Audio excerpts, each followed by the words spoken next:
Hello, guys. Welcome to another session of online classes. Today we look at Third Cinema. It's a film movement, Third Cinema. Without further ado, let us start today's class on Third Cinema. As you can see, it's written over there.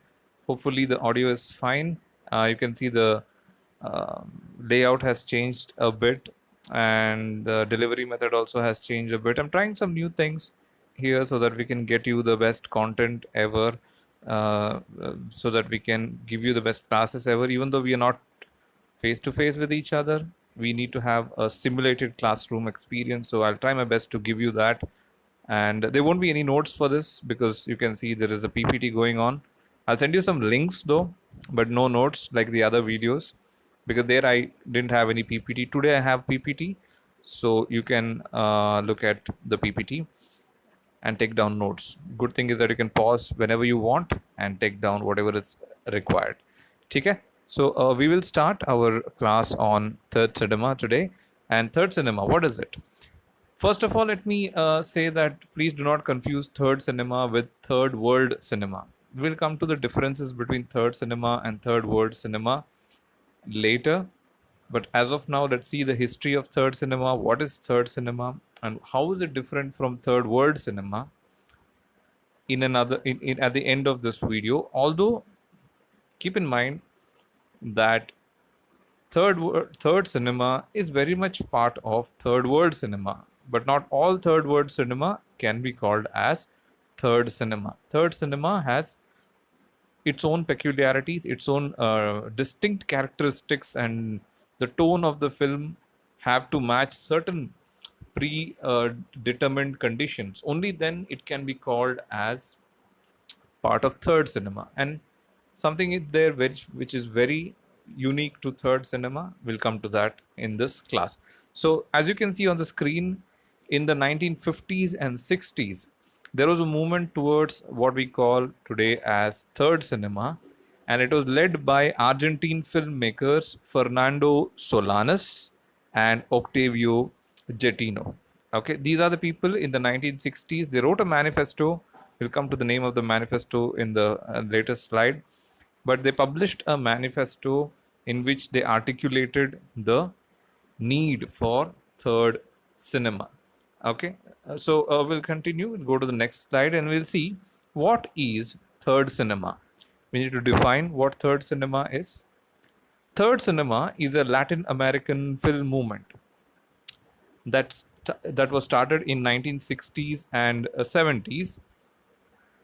You can see that I've said Latin American cinema film movement, but it is actually not just limited to Latin America. It was started in Latin America, the South American part of the American continent, starting from Mexico.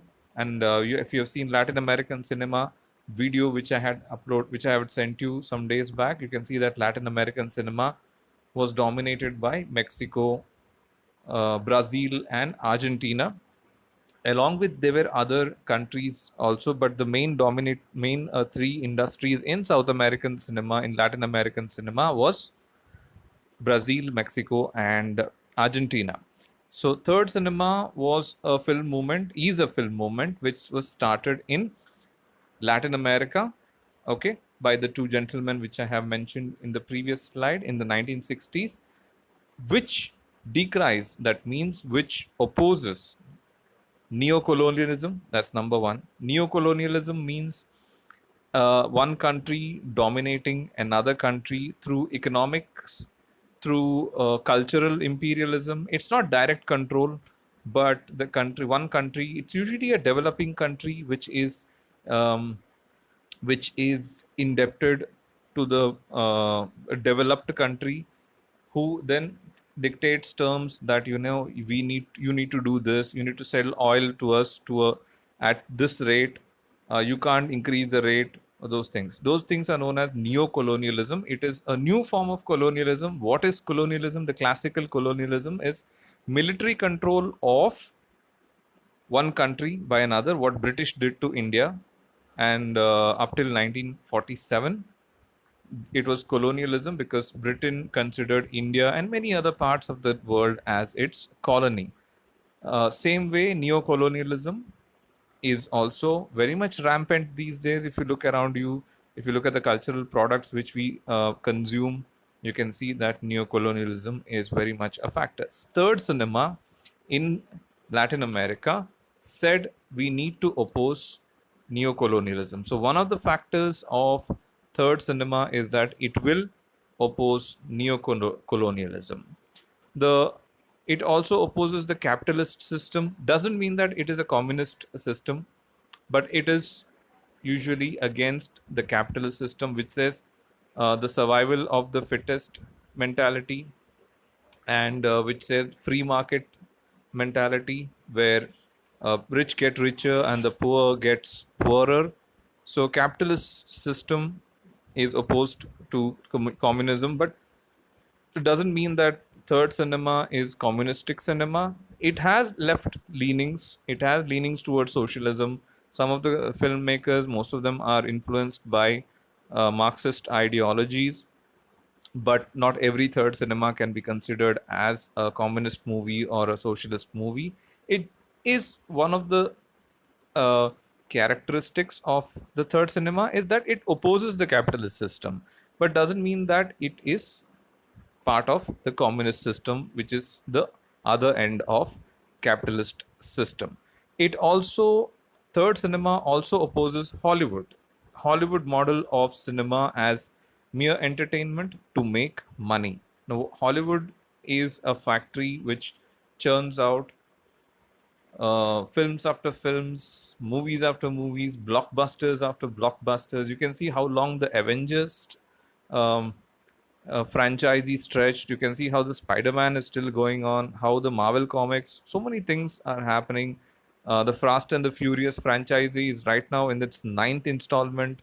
So, Hollywood cinema is considered mainly to be entertainment, and it's there to make money, which is an important part of capitalistic system. So definitely, naturally, third cinema will oppose Hollywood model of cinema. So these three things are what third cinema opposes. So this is third cinema, which says we will do cinema which is which is different from these three aspects. Continuing on, what is third cinema? It is an aesthetic and political project. Now, it's important for you to understand that it is aesthetic as well as political. It's not just looking good. Aesthetics means the art of beauty. If you look at dictionary definition of aesthetics, it means that it is the art of looking good, art of beauty. Great paintings, great movies, great musics, great cinema, great work of literature. Everything looks great. It's classic because they have mastered the sense of aesthetics. If you look at Leonardo da Vinci's paintings, if you look at the Last Supper, or if you look at the Mona Lisa, they are out of this world because the aesthetic value in them is really high. Doesn't mean that the Cubism painting movement, which was pioneered by Pablo Picasso, which used which is like diametrically opposite from Leonardo's paintings, is any less aesthetic. It has its own aesthetic and it has its own way of looking good. Rembrandt. Rembrandt is a great painter um, who had mastered the style of Baroque paintings. The aesthetics of that is amazing. So third cinema is an aesthetic movement, which means that looking good is important, but it's not looking good. It's like certain principles are there which need to be followed in the look and feel of the third cinema. It doesn't necessarily have to look good. And what by aesthetic I mean, you need to have certain there are certain parameters, and the third cinema will follow those parameters when it comes to look and feel of the movie. It is also political, which means that it will take a stance. It will take a stance against, like I said, neo-colonialism. It will take a stand against capitalism. It will take a stand against Hollywood. It will take a stand against exploitation. It will take a stand against against women's exploitation and discrimination, gender discrimination, sexual minorities discrimination. So it is very political, and its principles have guided filmmakers throughout the regions of not just Latin America where it started, but also Africa and Asia. These three continents are considered as the developing continents, and there's a lot of domination, economic and cultural, from the developed countries. So, Asia, Africa, and Latin America, and if you look at it, Africa is the worst hit out of this. So, these countries, these continents are actively opposed to neocolonialism, capitalism, the Western model of development, and third cinema takes up these issues. Okay, these areas had historical encounters with colonial and imperial forces, which have shaped their economic and political power structures. Look at India. If British people had not colonized India, we would not be what we are right now. I am not saying they did good or they did bad. Passing judgment on that is not my cup of tea. Neither does it belong to the scope of this lecture. All I'm saying is that if the French had colonized India, things would have been different. We would have been speaking French right now instead of English. Or if the Dutch had colonized India, they all three of them came to India, but it eventually the English won out, and the English language became our lingua franca. These areas had historical encounters with colonialism, same like India. They had in Latin America, in Africa. Africa is like a hotbed of colonialism. Everybody wanted a piece of Africa. In the African cinema document, in the video which I've done about African cinema, you can see the different ways and the different countries which have colonized Africa earlier and are still dominating the day-to-day activities of Africa. So third cinema, the places where third cinema movement has taken place, have been victims of colonialism in the past. First cinema. So what is third cinema? Why is it called third cinema? And if there is third cinema, where are the first and second cinema? Okay.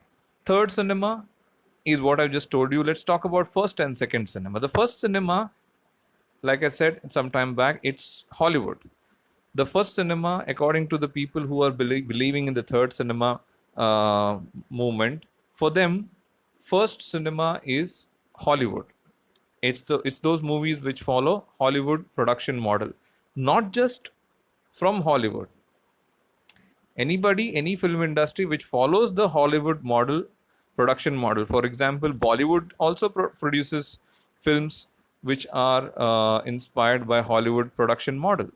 Okay, so first cinema is those cinema which come under the influence of Hollywood production model that idealizes bourgeois values to a passive audience through escapist spectacles and individual characters. Escapist spectacles means people go to movie for the sake of escapism, in the sense they want to forget their troubles, they want to forget their worries for some time. I was talking about cinematic verisimilitude. The cinematic verisimilitude in these films will be very less, and the fantasy element will be very high. So first cinema is usually the Hollywood production model. The second cinema is the European cinema, which was which is based and influenced on which rejects Hollywood conventions, but it is centered on individual expressions of the auteur director. We had discussed about auteur theory sometime back in the class, Andre Bazin's auteur theory, which says that unlike Hollywood studio films, which is a product of everybody and it's the studio which controls it and not the director, European cinema said that director is the most important person when it comes to uh, making a film. So director is like an author. Auteur means author in French. That's why it's called auteur theory. And it rejected Hollywood conventions If you look at the classes which you've taken, we've discussed about Italian neorealism, we've discussed about German expressionism, we've discussed about French new wave. So these are the film conventions which the European art film had taken up. Excuse me for a moment.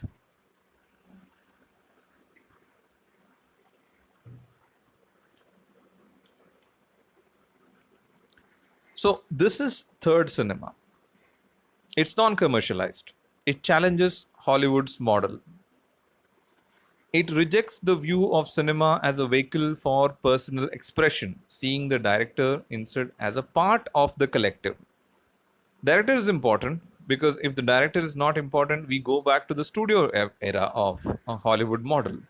So it rejects the Hollywood model. It rejects the cinema as a vehicle of personal expression. This is what the European people had insisted, that cinema is a director's personal expression. If you look at Jean-Luc Godard or Francois Truffaut, uh, or Akira Kurosawa from Japanese cinema, so these were personal expression. They had a personal charm, personal signature kind of a thing. An Alfred Hitchcock movie, a person can look at Alfred Hitchcock's movie and say, okay, this is Alfred Hitchcock's movie. Third cinema rejected this aspect also. Okay, and it appeals to the masses by presenting truth and inspiring revolutionary activism. This is where you need to remember third cinema is political. Its aims and objectives are political. It is non-commercialized. It rejects personal expression, and it goes for a revolutionary activism. What are the principal characteristics of third cinema? Actually, third cinema, you can't pinpoint one particular country and say that, okay, this country's movies are part of third cinema. But neither is it about any particular filmmaker. Also, although there have been filmmakers who have made their names in a third cinema, it is not about the filmmaker, it's not about the country, but it is about the ideology which is espoused in the movie, and it's the consciousness which is displayed in the movie. What is the director or what is the film trying to say? What kind of social message is the film trying to produce? What is the kind of change which the film wants to do in short term as well as long term? This is what characterizes third cinema. It questions the structures of power, particularly colonialism and its legacies. To look at this, we need to understand what colonialism is and what is the impact of colonialism right now. What are these questions? What are these structures of power? Questions of structures of power are those invisible structures which operate in our daily life, which says, okay, you cannot do this or you can do this, which we take for as granted, which we take these things as granted, like don't do this in this particular situation, without questioning why should we not do it. Okay, it looks very natural, and it probably has come from the colonial times or maybe much before that. Okay, so it questions the structures of power. Why exactly is a film showing only white people, or why exactly if you look at it in an Indian context, where is the Dalit representation in Indian cinema? They have their own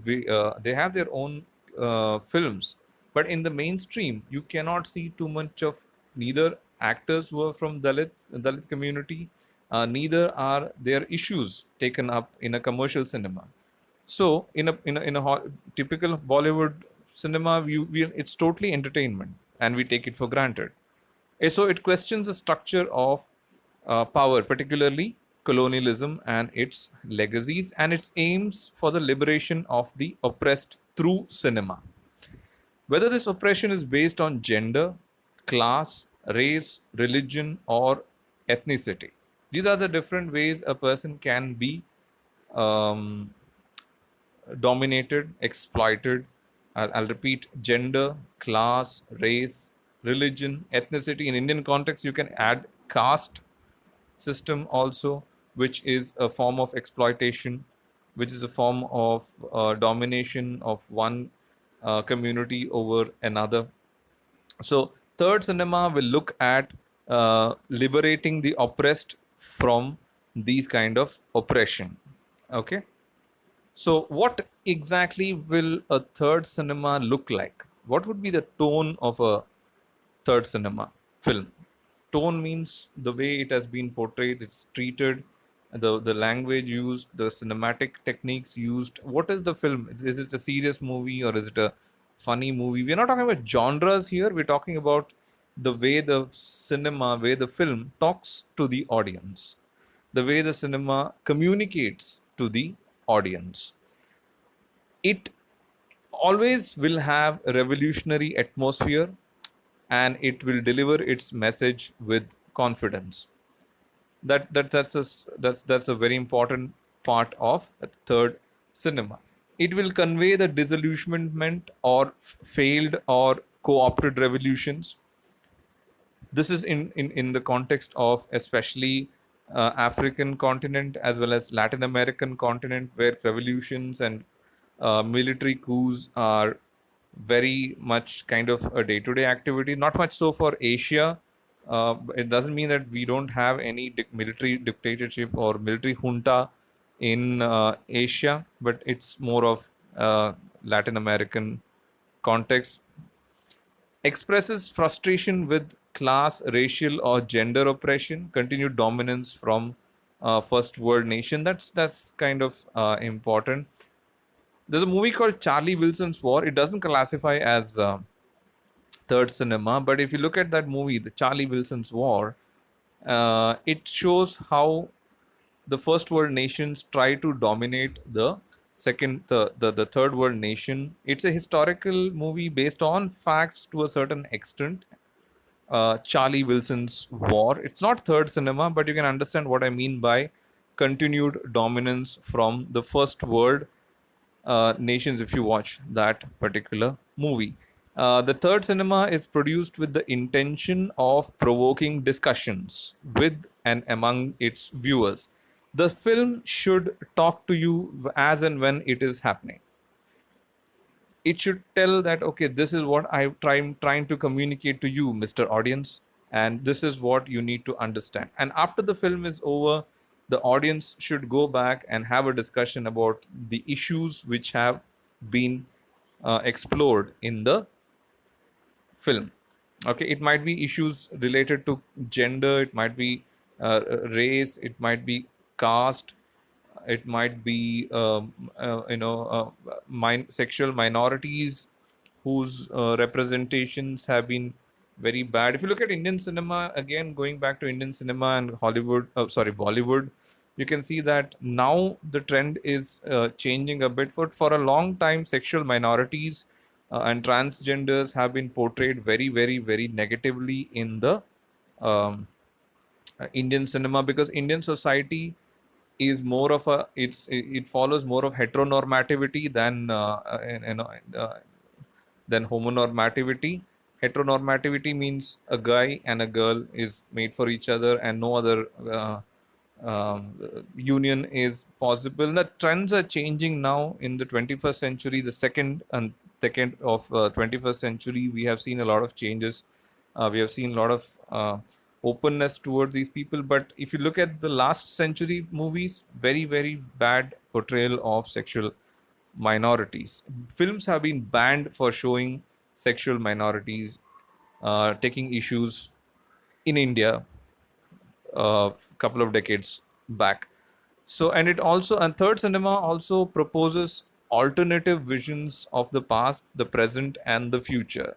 Some of the African cinema, if you look at it, is if you look at African cinema, it shows Africa or tries to explore Africa before the colonization took place, trying to go back to how the world in Africa, in that particular tribe or country, was before the whichever colonizer had come and taken over from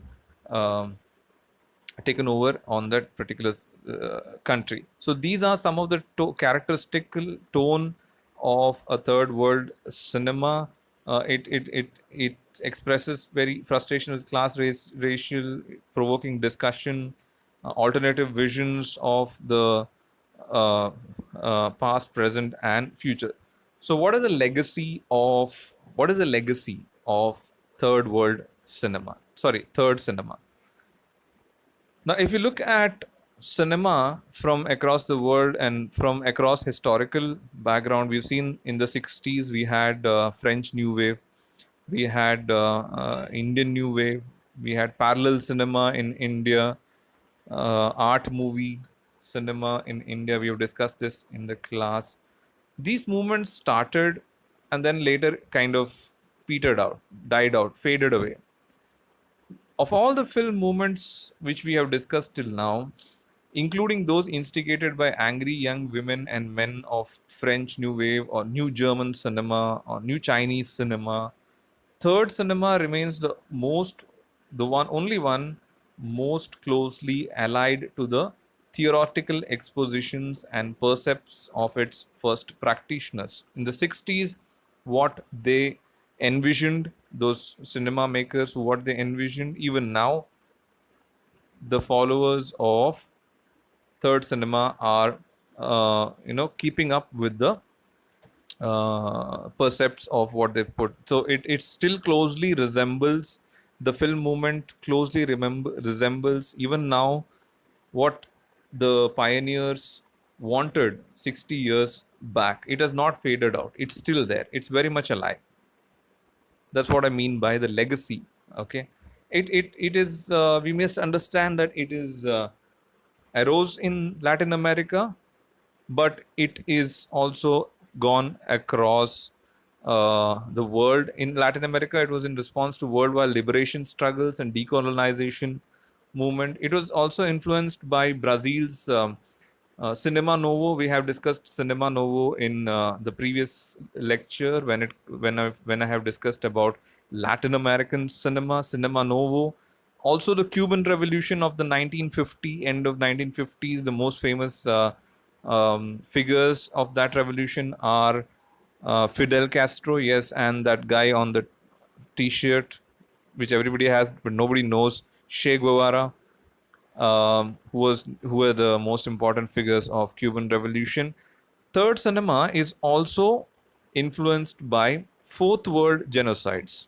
Okay, so you have heard of the first world, which is the developed countries, UK, US, Australia. They are known as the first world. And the second world is actually no longer existing because it was the countries which were following the communist ideology. Most of them have now come to neo-communism or at least free market communism, socialism. But second world doesn't really exist anymore. Second world means people, the countries which followed communistic government. In fact, there are only out of 220 odd countries in the world right now, there are only 4 countries which are following communist governments. I don't really remember their names right now, but second world is mostly dead. Third world as the other people. Third world doesn't mean that they're underdeveloped country. The original meaning of third world was who did not want to become part of the first and the second world. In the 60s, there was a movement called non-aligned movement, which was pioneered by India, but other countries were there who said, okay, I neither wanted to be in the camp of the first world or neither wanted to be in the camp of the second world. So I will be separate. And these countries came to be known as third world countries. Eventually, people started realizing that the countries which form third world countries are really poor and underdeveloped. So the term changed meaning from non-allied countries to poor countries for third world. So these are 3 worlds, official worlds. Now, what is this fourth world? The fourth world is the fourth world is the fourth world is those countries, unofficial countries, which are not part of any social, not any recognized countries. And for example, Kurdistan in Iraq does a lot of exploitation and atrocities on Kurdis. If you look at Burma, there are Rohingyas. They're extreme poor people who are actually don't have much, uh, who don't have much social standing. Uyghur Muslims in China, the southern part of China, who have been targeted by the Chinese government because of their religion.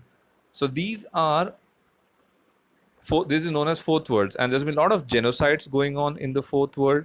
So this is the third cinema has been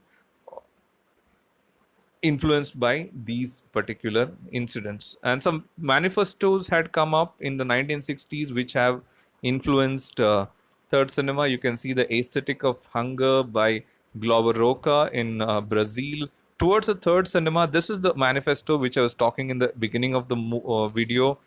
Fernando Solanas and Octavio Gaetano from Argentina wrote a manifesto article called Towards a Third Cinema, and this is what can be said started the direction towards third cinema.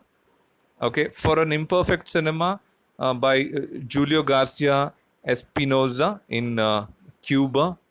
Problems of form and content in revolutionary cinema by Jorge Sanginés in Bolivia. These are the manifestos which influenced. Manifestos are written articles, tracts, which are written to influence certain people, and they have certainly have had their influence in forming the various percepts and forming the various characteristics of third cinema. Now, fourth world, as I said, is a term used to describe the most underdeveloped, poverty-stricken, and marginalized region of the world. China against the Uyghurs, like I said, Iraq against Yazidis, Zoroastrians, and Assyrians, and Rohingya Burma, Rohingya people being tormented by the Burma government, and many other nations. I think the slide changed here and there.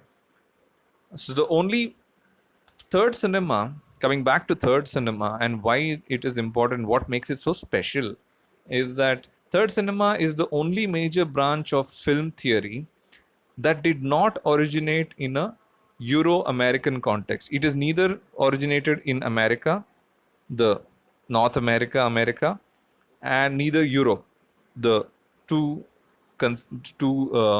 first cinema or second cinema kind of situation. It came from outside these two things. If you look at film theory, everything is either American or European. You can't find any film theories from India or China, or there are, but they're not recognized as official film theories. Third cinema represents the highest aspirations of a post-colonial world in the throes of resisting neocolonialism. It celebrates being third world, or being the part of the world which has been exploited, and now it is come to take its place in the world. Okay, that's their aspiration. Third cinema theory is also neglected. It's not respected as much as it should be. If you look at many legacy textbooks of film theories, you will not find third cinema. It's only in the recent a few years, last 1 decade or 2 decade, when third cinema has been given the designation or given the respect which which it requires. But it's also been very neglected. The fundamental causes of neglect have been that most of the theories, like I said, are Eurocentric and critical perspectives than with the internal disputes of third cinema. Critical thinking was considered mainly the what do you say, part and parcel of the European cinema industries. If you look at André Bazin or Jean-Luc Godard or Francois Truffaut, Jacques Rivette, these are the people who were not just filmmakers, but they were also film critics, film scholars, who could write a scholarly article on film as well as go and direct a film. So European countries, European filmmakers, European film tradition was considered as a hotbed for critical perspectives. And what is third cinema? it is also a critical perspective. But that is why it has not been given the respect, because it didn't come from Europe, which is a hotbed of critical thinking, considered as a hotbed of critical thinking. Film theory as a whole is not merely Eurocentric, but it's also exclusively Anglo Francophone in outlook and orientation. Anglo Francophone means it's more of English, American, France. These are the three, and Germany. These are the three, four countries which have dominated scholars, which from which you can see scholars have come from, filmmakers have come from. It is mainly these three or four countries which have dominated the region of filmmaking and film critics, in which third cinema looks like a total outsider, and that's what they treated it as, and that's as a total outsider. So division of cinema, big budget commercial cinema, that's the first cinema. The auteur films are second cinema, and the films made by third collectives. People have divided these cinema, and that also caused a lot of problems, because it led to a various misinterpretations, such as the automatic assumption that first cinema is only for entertainment, second cinema is totally for intellect and interiority, and the third cinema is for political radicalism. No, it's not like that. These are, you can't have a line drawn, like a permanent line drawn, and divide cinema that this is this is that. So that has also created a lot of problems for third cinema, because people tend to compartmentalize cinema. Okay, this is third cinema, this is not third cinema. So that is why it has not also got a lot of respect, because of this division. A particular, so what we can look at third cinema is that it is a particular cinematic approach whose masters are Nelson Pereira dos Santos. He's a very influential filmmaker of Latin America. Then Usman Semben, who's a pioneer of the African cinema, and then our own Ritvik Ghatak, who is a Bengali filmmaker, considered as a revolutionary filmmaker in many respects. You should watch his movies. I'll try to show you one when, if we have time. There's a movie called Megada Katada, which is one of the greatest movies ever to come out of Indian cinematic context. And also there are other people, you can see their names on the screen. These are also the directors which have influenced the development of third cinema. These are directors, these are filmmakers, but remember that third cinema doesn't give too much of emphasis on the director. Director is just a part of the collective. So you can pause and take down these names whenever you feel like. I'll pass on. So we come to the last part, last slide of this class, and that is, what is the difference between third cinema and third world cinema? You understood what third world is. Sometime back I told you what is third world. You also understood what is third cinema. They are not the same. Okay. Third cinema is very much part of third world cinema, but they are not the same.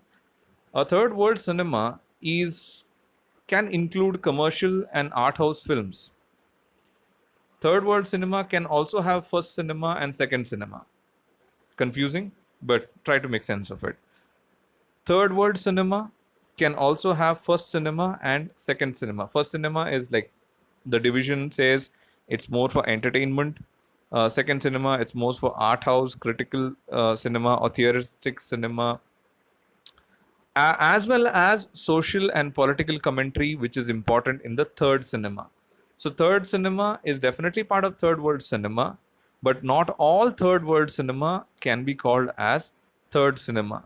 Third cinema has to fulfill those conditions and characteristics which we have discussed in this video earlier. Okay, so third cinema, it's aimed to strike back and provide a reverse shot to dominant cinema that was characterized by colonialist inheritance in innumerable ethnographic, linguistics, and even topographical blunders. Like, for example, using Africa as an exotic place with no history. That's what most of the movies in the earlier period showed Africa as.